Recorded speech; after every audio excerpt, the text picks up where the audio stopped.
안녕하세요 여러분, 북튜버 김세랭입니다. 개강의 계절이 돌아왔습니다. 모두 수강 신청 잘 하셨나요? 저는 3개나 놓쳤습니다. 네, 아무튼 이런 막막하고 회색 비친 마음을 담아서 들고 온 과학책 추천입니다. 저번에 잉여북스님에게 과학책을 추천받고 탄력을 받아서 과학책을 몇 번 더 읽어보았는데요. 그 중에서도 특히 재밌었던 2권을 들고 와봤습니다. 특이하게도 2책 다 죽은 사람의 몸을 주로 다루고 있는 책이었습니다. 시체하면 무섭고 차갑고 딱딱한 이미지가 있는데 이 2책은 전혀 그렇지 않으니까요. 한번 보러 가실까요? 뿅! 첫 번째 책은 세계사에서 나온 메리 로치의 인체 재활용입니다. 이 책은 전 세계적으로 굉장히 유명한 책이기도 해요.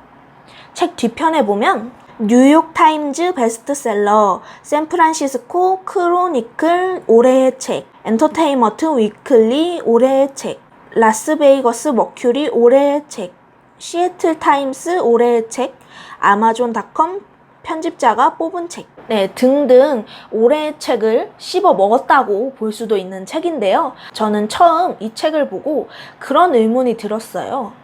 기증된 시체의 활용을 다루는 책이 뭐가 그렇게 재밌어서 난리지? 그런데요 여러분, 재밌습니다. 그냥 웃겨요. 메리 로치라는 작가 자체가 유머로 똘똘 뭉친 사람입니다. 일단 이 책을 설명하고 영업하다 보면 메리 로치라는 작가를 언급하지 않을 수 없습니다. 이 책이 재밌는 이유는 70%가 이 작가의 입담에서 나오니까요. 먼저 말씀드리자면 이 작가는 시체를 사람이라고 생각하지 않습니다. 사람이 죽은 뒤 남기고 간 흔적쯤으로 생각합니다. 그래서 잘린 사람의 머리를 보고 바비큐용 닭고기와 크기나 무게가 비슷하다라고 말합니다. 시체를 완전히 사람과 분리시키면서 사물로 만든 뒤 웃깁니다. 이런 주제를 가지고 웃길 수 있는 이유는 이렇게 완전히 사물로 보는 시선이 있기 때문에 가능하다는 생각이 들었습니다. 또 그런 시선이 지극히 과학적이라는 생각이 들어서 재밌기도 했고요. 또 이 책은 유머로만 끝나지 않습니다.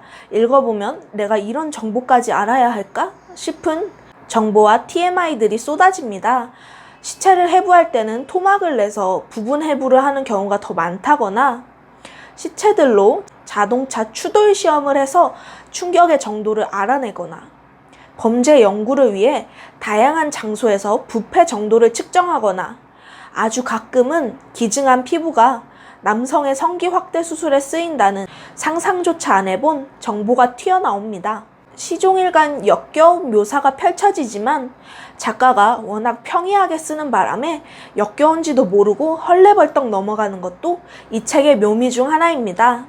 유머와 지식을 동시에 잡은 과학책이라고 감히 말해보고 싶고요. 꼭 읽어봤으면 좋겠습니다.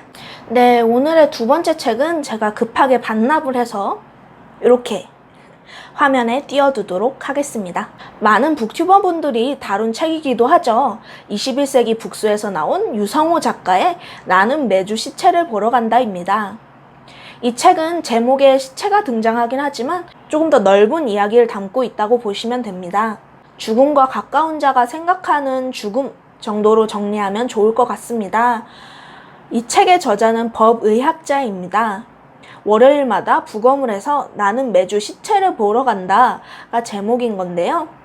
인체 재활용이 좀 더 팩트를 전달하는 것에 치우쳐져 있다면 이 책은 1, 2, 3부로 나눌 수 있는데요. 2, 3부를 모두 나는 죽음에 대해 어떻게 생각하는가 또는 어떻게 준비하는가에 할애하고 있습니다. 그리고 그것이 이 책의 저자가 머릿말에서 말하는 죽음을 외면하지 않는 것과도 연결됩니다. 연명치료, 존엄사, 자살 등 다양한 주제를 꺼내 죽음을 생동감 넘치게 만드는 책입니다. 생각할 거리를 던져주는 과학책이라고 생각하시면 좋을 것 같습니다. 네, 오늘은 시체는 과학이라는 주제로 과학책을 다뤄봤는데요. 어떠셨나요? 저는 2책 모두 읽으면서 너무 재밌었던 책들이었습니다. 여러분들도 이 책들의 즐거움을 느껴보셨으면 좋겠고요. 또 죽음이라는 것에 대해 어떻게 생각하는지 신선한 경험을 해보셨으면 좋겠습니다. 그럼 구독과 좋아요 눌러주시고요. 다음에 또 봐요. 사랑합니다. 안녕.